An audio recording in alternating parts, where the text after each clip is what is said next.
Welcome. We are going to get straight into it today and look at the 5 most common mistakes I see people making with their leg training.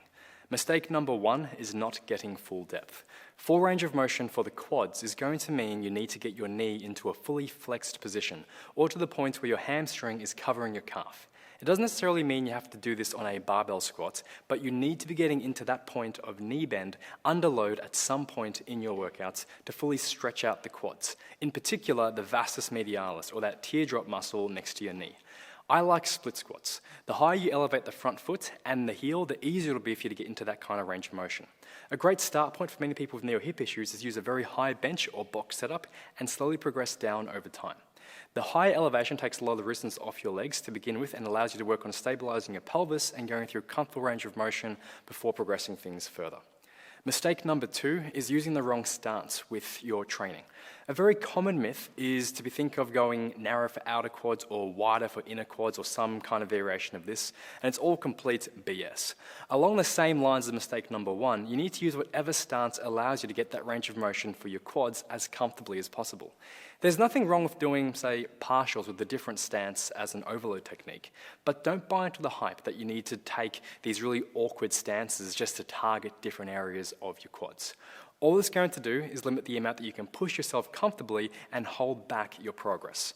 So choose whatever comfortable stance allows you to go into that range of motion and hit the depth that you require with as much stability as possible.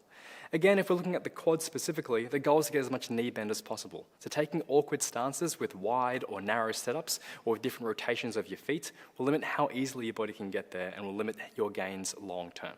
I highly recommend checking out this video up here in the corner somewhere if you want more tips on setting up the perfect squat technique for your personal structure. Mistake number 3 is focusing too much on the weight that you're lifting. Lifting heavier weights over time is absolutely important for building muscle, but it's only one style of progressive overload. People get really caught up on the numbers, especially on things like barbell squats or leg presses, and they forget about what really matters. We need to be progressively increasing the amount of stress that you place upon your quads, not the weight on the bar or the machine. Oftentimes, you'll see progressions in weight on the bar, but that won't always translate to more stress if you go through the reps faster or use momentum or reduce your range of motion. Some of my favorite overload techniques are to add in pauses and super slow eccentrics into my training. Try a 5-second eccentric or lowering phase and a 4-second pause in the bottom of the next time you do a squat pattern, and I guarantee you'll be feeling things you never felt before by the end of that set.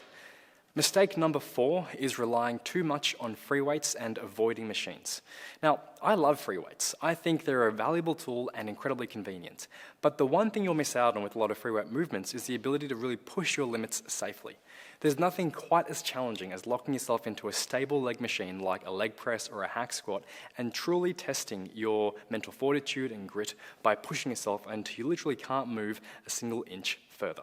So when it comes to training, it's a whole nother level of hard beyond what you can achieve on barbell squats or on lunges or split squats.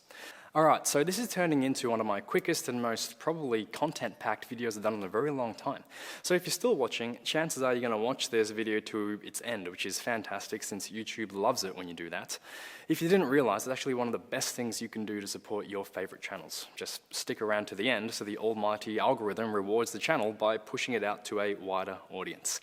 So if you haven't already, please do give this video a like and subscribe to the channel while I get onto mistake number 5, which is not using enough effort.